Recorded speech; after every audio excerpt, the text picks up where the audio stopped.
Experts at Johns Hopkins University say more than 79,000 people worldwide who contracted the coronavirus have recovered. That's good news. This morning, we're hearing some of their stories. Our Dr. Tara Narula is outside Lenox Hill Hospital in New York City, where 5 coronavirus patients have been treated.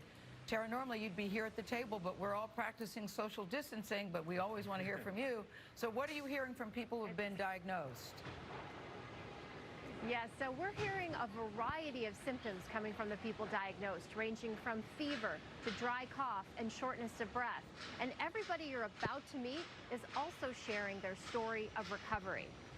Excuse me, but it feels like hell. I've had the flu before. It's not even comparable. The fever is so high that you hallucinate. AN preferred we only use her initials. She described a bout with COVID-19 that's lasted for more than 2 weeks. I'm still having a fever, but it's coming down slowly.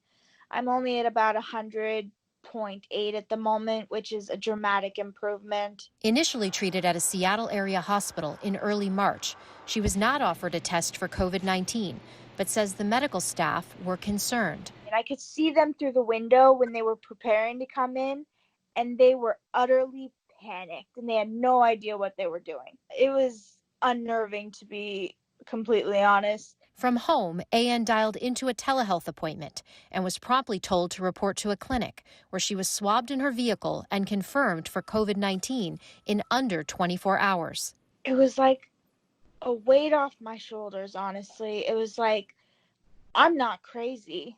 You'll know it. You'll know it if you got it. Across the country and still hospitalized in Rome, Georgia, Clay Bentley used a baseball analogy to describe his current state of health. I have felt like today that I've turned third base and I'm headed home. He says symptoms developed a day after singing with his church choir 2 weeks ago.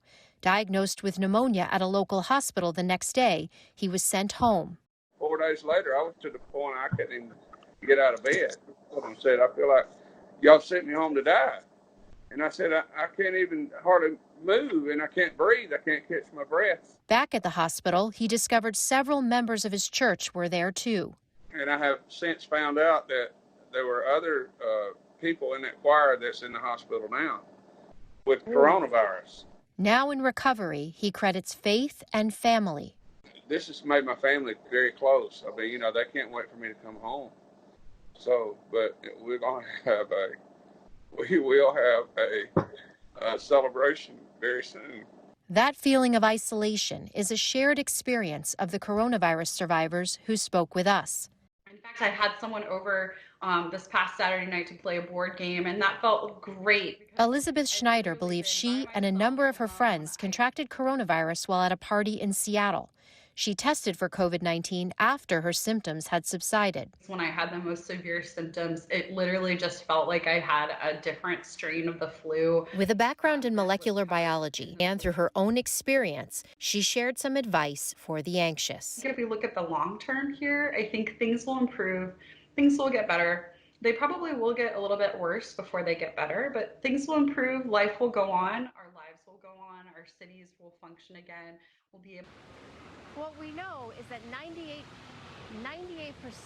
of people who are diagnosed with coronavirus will survive. And some survivors, like Elizabeth Schneider, who you heard about, are actually paying it forward. She's donating her blood to science so researchers can see if that blood can help provide a future treatment or even a vaccine.